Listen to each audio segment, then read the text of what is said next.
Le retour de l'attaquant Abbas Aïssaoui. Le Mouldia d'Oran a réussi à recruter quelques joueurs indispensables comme Harizi, Selimi ou bien l'attaquant centrafricain Edou Dagoulou. Le Mouldia d'Oran a recruté également de jeunes joueurs comme Fouklash qui est venu de l'équipe des U20 de l'Azmo d'Oran ou Gessab qui appartenait à l'académie de la Fédération algérienne de football. Le CR Belouizdad, qui s'est contenté d'une préparation locale, a recruté bon nombre de joueurs à l'instar de Naili, de la JS Kabylie, Ben Abdelrahman de l'USM Al-Harash et autres, Aïta Wamer de l'USM Alger. Shabab de Batna, qui vient de rejoindre lui également la Ligue 1, a libéré 6 joueurs contre l'arrivée de 6 autres, à savoir Bourtiwa et Meraska de l'US Biskra, Medjoub de Bousada, Boltif de Batna, Boujlida de l'USM Annaba et Beda de l'USM Sétif. Et puis l'AS Khroub a clos son recrutement avec les arrivées de l'Amara du Cher et du Malgache Ibrahim Amada de la JS Kabylie, ainsi que de l'Ivoirien Kofi Meshak qui évoluait à l'OC Khoribga au Maroc. Voilà, ça a pas mal bougé quand même durant ce mercato. Ah oui, je pense que tous les clubs bougent un peu. Il y a des clubs qui ont plus de moyens, alors ils recrutent des noms. Incontestablement, c'est l'USM Alger qui a recruté le plus sur le plan qualitatif. Bien sûr, et on a l'exemple de l'USM Al-Harash avec le président Laïb qui recrute des joueurs qui vont à la recherche des joueurs inconnus, mais avec des qualités, et qui viennent justement pour se faire un nom et pour faire de très bonnes saisons, pour se montrer. Alors ça, il y a l'avantage de recruter des gens connus, des joueurs connus. Il y a un autre avantage qui est aussi très intéressant de ramener des joueurs, de sentir un peu avec le président Laïb et d'autres clubs, ramener des joueurs et les donner un nom, après ils partent sur un transfert. Alors moi je vais lui poser... Faire rentrer un peu d'argent au club. Moi je vais lui poser une question peut-être difficile un peu... à répondre. Je vais lui dire, si vous aviez de très gros moyens, est-ce que vous recruteriez les meilleurs noms du championnat? Je pense qu'avec Sharif, je ne le ferai pas. Je ferai autre chose. Ça veut dire, moi, si j'avais beaucoup d'argent, c'est d'abord de créer le plus rapidement possible mon centre de formation, de prendre un certain nombre de jeunes de partout, une vingtaine, trentaine, et de les former non seulement sur un domaine sportif. J'ai eu la chance de visiter un certain nombre de centres de formation dans le monde, et particulièrement celui de la SEC d'Abidjan en Côte d'Ivoire, et j'ai vu comment fonctionner et avec quoi on peut fonctionner. Et moi, ça aurait été mon objectif numéro un. Parce que c'est ça le réservoir d'un club. Je ne le ferai jamais. Chacun a sa manière de faire. Je l'ai dit tout à l'heure, pour cette politique, je peux la faire avec Sharif.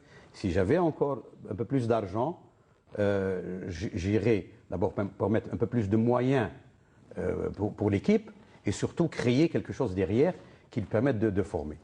Alors, moi, je voulais apporter une précision, oui, parce que beaucoup de gens se trompent quand on dit Al-Harash a pris des joueurs de interrégion. Al-Harash ne fait pas, ça veut dire nous ne faisons pas des tests, parce qu'on a eu beaucoup de problèmes cette année, beaucoup de joueurs sont venus d'horizons divers pour dire nous allons venir faire le test. Chez nous, il n'y a pas le test. Le test est déjà 50%. Comment? Nous avons des gens qui travaillent pour nous et qui nous ciblent un certain nombre de joueurs. Donc ça veut dire toute l'année. Ils sont suivis toute l'année, soit à l'est, soit à l'ouest, soit au sud. Ne peut pas être suivi sur un match. Pas un seul match. Et à la fin de la saison, on va nous dire, voilà, il y en a un là-bas, il y en a un là-bas. À partir de là, ça veut dire qu'il y a un premier choix, je dirais de 50% qui a été, parce que eux aussi, ceux qui font ce choix sont des techniciens, sont des gens, de grands entraîneurs, sont des formateurs, et ils nous désignent ces gens. Et donc, le deuxième choix, les 50% qui restent du domaine de l'entraîneur en chef, Sharif, qui lui fait le dernier tri. Le profil de joueur. Il fait le dernier tri parce qu'il a besoin de joueurs. Mais lui, déjà dès le début de l'année, il va dire, nous savons quels sont les joueurs qui vont rester cette année. Aujourd'hui, nous le savons. Quels sont les joueurs qui ont signé pour 2-3 ans et qui vont rester l'année prochaine? Quels sont les joueurs qui risquent de partir? Et à partir de là, dire, moi, attention, j'ai besoin d'un tel poste. Haoussouli, qu'est-ce que vous trouvez dans ces postes? Alors, et parmi également les choses nouvelles, les innovations qu'il y a eu cette saison pour le championnat, de la part de la Ligue nationale du football professionnel, c'est l'homologation des terrains. Là, cette saison, il y aura un peu plus de rigueur dans l'homologation des stades. Et pour cela, je vous propose tout d'abord de suivre ce petit sujet préparé par Jamel Boukacha. Les rencontres du championnat de football professionnel saison 2011-2012 doivent se dérouler dans des stades homologués et remplissant les conditions comme le stipulent les règlements généraux de la Ligue professionnelle de football que dirige le nouveau président de la LPF, Mahfoud Karbadj. Les stades doivent avoir une capacité d'accueil de 10 000 spectateurs au minimum pour les clubs de Ligue 1 et de 8 000 spectateurs au minimum pour les clubs de Ligue 2. Le terrain de jeu doit être doté d'une pelouse en gazon naturel ou artificiel en bon état et également d'installations dépendantes, à savoir des vestiaires joueurs au moins 4 et au moins 2 pour les arbitres, d'une salle de contrôle antidopage équipée d'un réfrigérateur, d'une salle de presse, une tribune séparée ou isolée doit être réservée aux supporters de l'équipe visiteuse.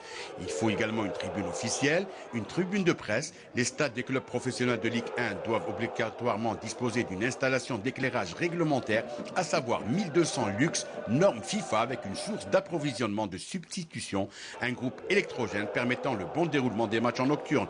Les stades doivent disposer aussi de toutes les installations nécessaires à la retransmission télévisée des matchs comprenant une aire de stationnement pour les véhicules de la télévision et de la radio. Si ces conditions ne sont pas remplies, la Ligue fixe d'office la domiciliation sur un stade dûment homologué.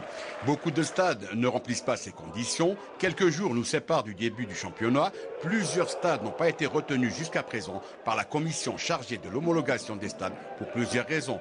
2 stades dans la Gérois, un à l'ouest et un à l'est. En effet, le feu vert n'a pas été donné au stade du 1er novembre de Mohammedia. Le vestiaire des arbitres ne répond pas aux normes exigées par le cahier des charges et l'absence d'éclairage pour les rencontres de nocturnes. Le stade Zioui du Sindé également pour le manque d'éclairage et l'absence d'une porte de sortie et d'évacuation du côté de la seconde tribune, celle existante, ne répond pas aux normes de sécurité exigées par la LPF. L'ouest, le stade Ahmed Zabana d'Oran, ne peut être homologué si son éclairage n'est pas rétabli.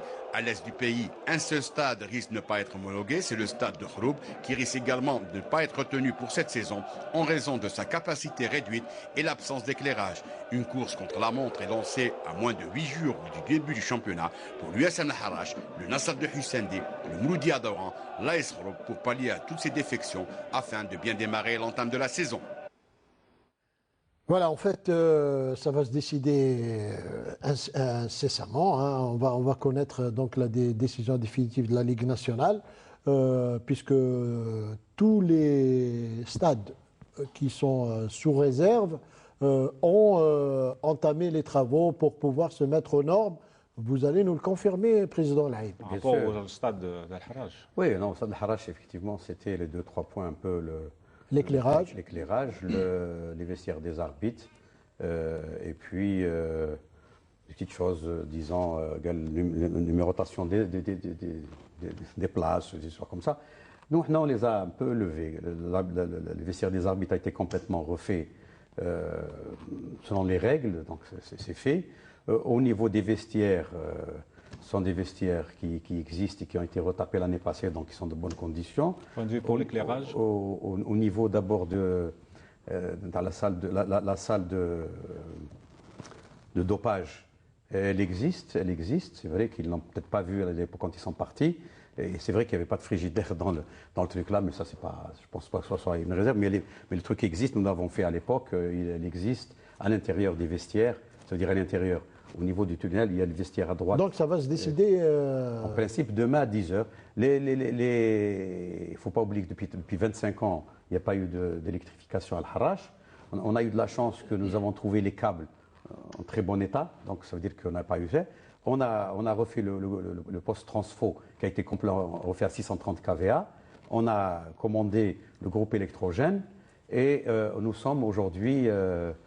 je veux dire à 70% un peu d'éclairage. Ça veut dire deux poteaux de 60 et de 90 lampes ont été déjà allumés. La chance pour vous, c'est que vous ne recevez pas lors de la première journée. Ça vous donne un peu de temps. Mais nous, on pense qu'avant la fin de la semaine, on aura terminé l'éclairage. Très bien. On va passer à un autre point, Président Laïb, qui va vous intéresser également, puisque nous avons avec nous en direct le président de la commission des arbitres, Belaïd Lakarn, qui est avec nous au téléphone, et qui va, lui, nous parler de ce qu'il y aura de nouveau cette saison concernant l'arbitrage, et également, est-ce que des décisions ont été prises durant l'intersaison concernant les arbitres. Belaïd Lakarn,